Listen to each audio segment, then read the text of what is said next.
राधे राधे दोस्तों। कैसे हैं आप सब। आज की कहानी है जिंदगी भी कई तरह से रंग बदलती है। दिल्ली के होटल ताज के बाहर काले रंग की एक चमचमाती कार आकर रुकती है। लेटेस्ट मॉडल की इस कार का दरवाजा खुलता है और उसमें से हाई हील्स और स्टाइलिश पार्टी वियर ड्रेस में साधना बाहर निकलती है। उसके बालों में गोल्डन कलरिंग की हुई है। डायमंड जड़े सुनहरे पर्स और गॉगल्स को संभालती साधना होटल के अंदर प्रवेश करती है। रिसेप्शन एरिया में ही उसकी सहेली निभा उसका इंतजार कर रही थी। साधना को गौर से देखते हुए उसने कहा, हाय साधना, न्यू हेयर स्टाइल, नाइस यार, तेरी तो ड्रेस भी नायाब है। अरे निभा, तुझे याद नहीं, पिछली दफा जब पार्टी के बाद मैं तन्वी के साथ बाजार गई थी, वहीं यह ड्रेस मुझे पसंद आ गई थी। जानती है, इसके किनारों पर गोल्ड का काम है। इस ड्रेस के फ्रंट पर भी सीक्वेंस, स्टोन्स, बीड्स और गोल्ड का काम किया हुआ है। गॉर्जियस यार। वैसे भी you are a golden women, gold बहुत पसंद है ना तुझे। तेरी ज्यादातर ड्रेस में गोल्ड का काम जरूर होता है। वैसे कितने की है यह ड्रेस। ज्यादा की नहीं है यार, बस यही कोई 1 लाख रुपए की है। But I must say it's very comfortable, feel ही नहीं हो रहा कि कुछ पहना भी है। कहकर साधना हंस पड़ी। फिर निभा की तरफ देखती हुई बोली, वैसे तुम्हारी ड्रेस भी बहुत प्रिटी है यार। इसी तरह बातें करती एक दूसरे का हाथ थामे दोनों आगे बढ़ गई। साधना अपनी 20-25 क्लोज फ्रेंड्स के साथ शाम तक शानदार पार्टी का मजा लेती रही। पार्टी साधना की तरफ से ही थी। दरअसल साधना ने अपने बेटे अभिनव की 10वीं में बेहतरीन प्रदर्शन की खुशी में अपनी सहेलियों को दावत दी थी। दावत भी ऐसी वैसी नहीं थी। इस दावत में सर्व किए गए एक एक प्लेट की कीमत हजारों रुपए थी। दरअसल साधना एक अरबपति इंडस्ट्रियलिस्ट सुधाकर की पत्नी थी। देश विदेश में इनके खानदान के चर्चे थे। सुधाकर के पिता भी नामी इंडस्ट्रियलिस्ट थे और उन्हीं से विरासत में सुधाकर को यह साम्राज्य मिला था। वैसे सुधाकर के दो बड़े भाई और हैं। समय के साथ भाइयों में मनमुटाव हुआ तो संपत्ति और कारोबार का बंटवारा कर दिया गया। सुधाकर ने बंटवारे में अपनी पसंद की इंडस्ट्री हासिल की और अब वह स्वतंत्र रूप से पूरे परिश्रम के साथ कारोबार बढ़ाने के प्रयासों में जुटा हुआ था। सलाहकारों और सहयोगियों का हुजूम हमेशा उसके साथ चलता था। इधर कुछ दिनों से सुधाकर कुछ परेशान सा रहने लगा था। साधना समझती थी कि इसकी वजह कारोबार में आ रही समस्याएं होंगी। सुधाकर कभी भी साधना से अपनी बिजनेस संबंधी समस्याएं शेयर नहीं करता था और साधना कभी उसके काम में कोई दखल देती भी नहीं थी। साधना ने सुधाकर से लव मैरिज की थी। दरअसल साधना एक मॉडल थी और राजस्थानी परिवार से जुड़ी थी।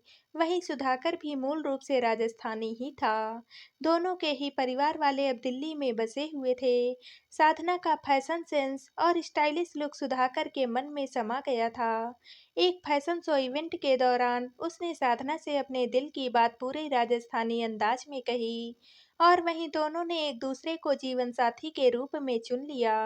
वैसे सुधाकर के घर वालों ने साधना को सहजता से स्वीकार तो नहीं किया, क्योंकि वे एक मॉडल को बहू बनाने के पक्ष में नहीं थे। मगर जब उन्होंने करीब से उसके मृदुल स्वभाव और परिपक्व सोच को परखा तो तुरंत तैयार हो गए। दोनों अपनी गृहस्थी में बहुत खुश थे। साधना के 2 बच्चे थे। पहला बेटा अभिनव था जो 10वीं पास कर चुका था, जबकि बेटी अभी छोटी थी। साधना अपने पैशन को जिंदा रखना चाहती थी, मगर शादी के बाद अपनी जिम्मेदारियों को देखते हुए उसने फैशन मॉडल के बजाय फैशन इन्फ्लुएंसर और फैशन मोटिवेटर के रूप में घर से ही काम करना शुरू किया था। पार्टी खत्म कर साधना ने अपनी सभी सहेलियों से विदा ली और अपने शानदार बंगले में कदम रखा तो वह यह देखकर दंग रह गई कि ड्राइंग रूम में बहुत से लोग मौजूद हैं। पति सामने मुंह लटकाए एक अपराधी की तरह खड़े हैं। घर के सभी नौकर चाकर भी एक कोने में दुबके हुए हैं। घबराते हुए साधना जब अंदर दाखिल हुई और पति के पास जाती हुई बोली, क्या हुआ सुधाकर, और ये लोग कौन हैं। सुधाकर टूट गया और साधना के कंधे पर सिर रख कर रोता हुआ बोला, सब खत्म हो गया साधना, हम कंगाल हो गए। ये बैंक वाले हैं और अपनी लोन की रकम उगाहने के लिए आए हैं। ये हमारे मकान और गाड़ियों पर कब्जा लेने के लिए खड़े हैं।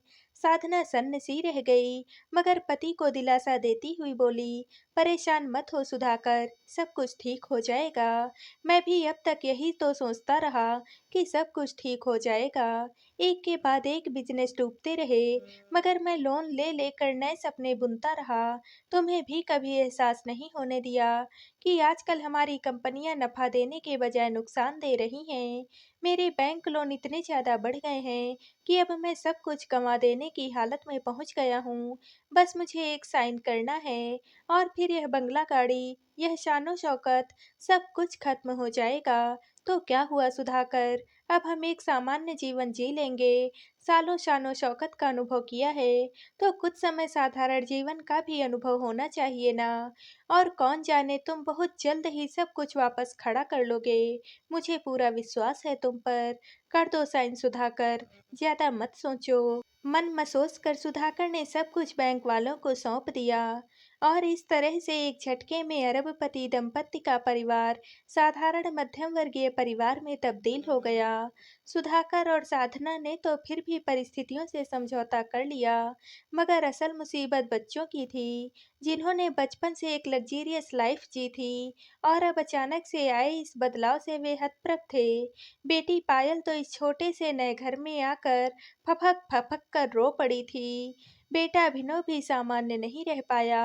वह अपने दोस्तों से कतराने लगा, क्योंकि वे लोग उससे हजारों सवाल करने लगे थे। साधना खुद भी अंदर से बहुत परेशान थी, मगर उसे पति और बच्चों को इस सदमे से उबारना भी था।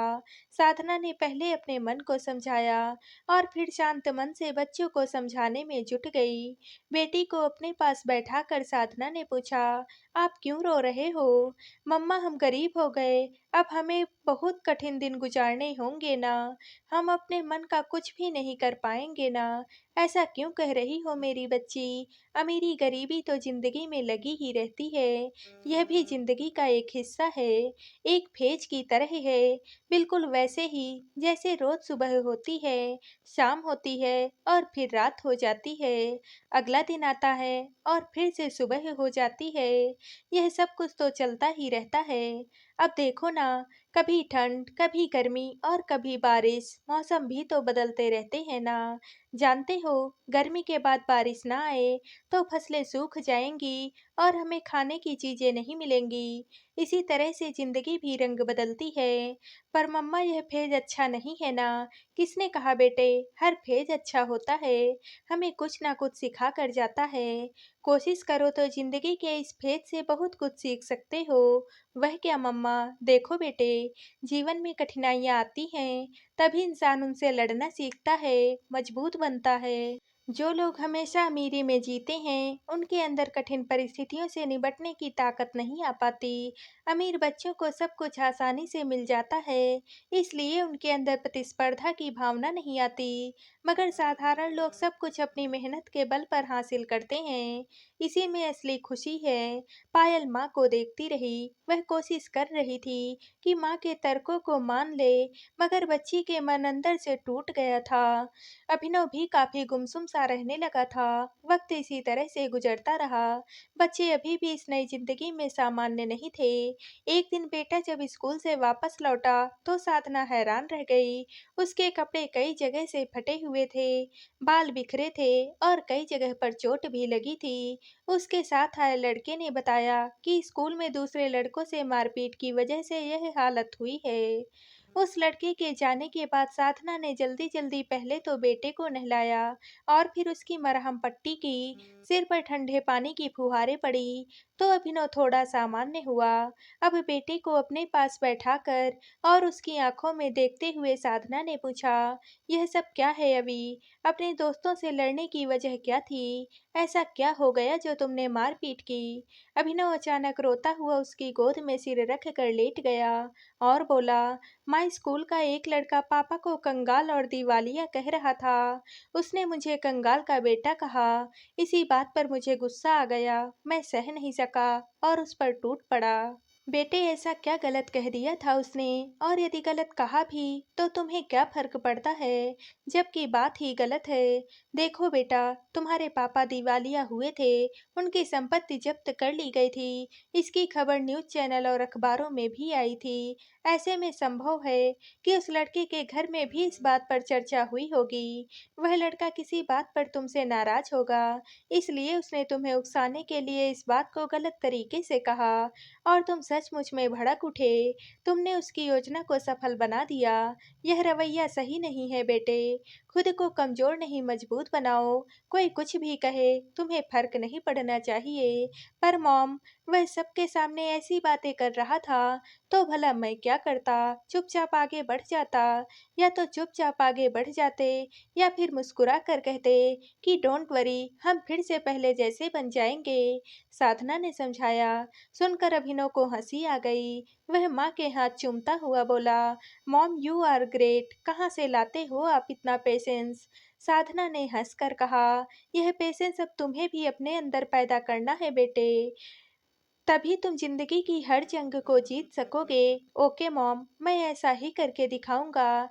बेटे का माथा प्यार से सहलाते हुए साधना एक खुशनुमा भविष्य की उम्मीद में खो गई। 2-3 साल इसी तरह से बीत गए। साधना अपने बच्चों को कम में जीने का प्रशिक्षण देती रहती। जब बेटा दोस्तों को पार्टी देने की बात कर रुपए मांगता, तो वह अपने दोस्तों को घर पर बुला लेने की बात करती और अपने हाथों का बना हुआ खाना खिलाती। जब वो जिम ज्वाइन करने की बात करता, तो साधना उसे घर पर ही योगा और व्यायाम करके फिट रहने के उपाय समझाती। उसे बेवजह के स्कूल टूर या फंक्शन में शामिल होने के बजाय उस समय का उपयोग पढ़ाई करने और भविष्य को संवारने में लगाने के लिए कहती। वही अपनी बिटिया को भी पैसे बर्बाद करने के बजाय बचत करने के तरीके सारे समझाती। उस दिन साधना की बेटी पायल का बर्थडे था। साधना के कहने पर पायल इस बार अपनी बर्थडे पार्टी साधारण तरीके से मनाने की बात तो मान गई, मगर एक खूबसूरत नई ड्रेस के लिए अड़ गई। साधना ने उसका मन रखने के लिए ड्रेस खरीदी। 3-4 दिन बाद ही पायल फिर से एक नई ड्रेस के लिए मिन्नतें करने लगी। मगर क्यों? अभी तो लाई थी मैं नई ड्रेस। साधना ने पूछा, तो वह बोली, मम्मा मेरी बेस्ट फ्रेंड का बर्थडे है। उसके बर्थडे पर मैं अपनी बर्थडे वाली ड्रेस रिपीट कैसे करूं? इसके अलावा कोई ड्रेस है भी नहीं मेरे पास। ओके बेटा, परेशान ना हो। आप शाम को स्कूल से आओगे, तब तक आपकी नई ड्रेस आ चुकी होगी। थैंक यू मम्मा, कहकर पायल हंसती मुस्कुराती चली गई। पायल के जाने के बाद साधना सोचने लगी कि बेटी के लिए एक नई पार्टी वियर ड्रेस का इंतजाम कैसे किया जाए। तभी उसके दिमाग में एक आइडिया आया। उसने बेटी की एक पुरानी ड्रेस निकाली और उस पर अपने फैशन डिजाइनर दिमाग का इस्तेमाल करते हुए सितारे, स्टोन्स, बीड्स और नेट आदि का काम करके और स्टाइलिश कटिंग देकर उस ड्रेस को एक खूबसूरत पार्टी वियर ड्रेस बना दिया। शाम को जब पायल लौटी और मम्मी के हाथों में प्यारी सी ड्रेस देखी, तो उसकी खुशी का ठिकाना ही न रहा। रात में जब साधना ने सुधाकर को सारी बातें बताई, तो साधना का हाथ पकड़कर वह बोला, मैं हमेशा से ही कहता था ना, you are a golden woman. आज भी तुमने यह साबित कर दिया। तुम्हारे golden colour hair, golden dress, golden accessories ही तुम्हें गोल्डन नहीं बनाते, बल्कि तुम्हारा तो दिल भी गोल्डन है। सच में सोने का दिल रखती हो तुम। मेरी जिंदगी में इतनी तकलीफें आई, मगर तुमने अपनी समझदारी और धैर्य से न केवल मुझे हिम्मत दी, बल्कि बच्चों को भी हर हाल में खुश होकर जीना सिखा दिया। थैंक्स साधना। साधना ने मुस्कुराते हुए कहा, मैं तुम्हारी जीवन साथी हूँ। सुख हो या दुख हो, संपन्नता हो या परेशानी, मुझे तुम्हारे साथ हौसला बनकर चलना है। मैं ना ही खुद टूटूंगी और ना ही तुम्हें टूटने दूंगी। सुधाकर के चेहरे पर मुस्कान और आंखों में प्यार झलक उठा था। तो दोस्तों, आप सबको यह कहानी कैसी लगी? कमेंट करके जरूर बताइएगा और वीडियो को लाइक व शेयर कीजिएगा। दोस्तों, अगर आप इस चैनल पर नए हैं और अब तक आपने हमारे चैनल को सब्सक्राइब नहीं किया है, तो प्लीज़ और कहानियों से जुड़ने के लिए हमारे चैनल को सब्सक्राइब कर लीजिएगा। कल मिलते हैं एक और नई कहानी के साथ। आप सभी का बहुत बहुत धन्यवाद।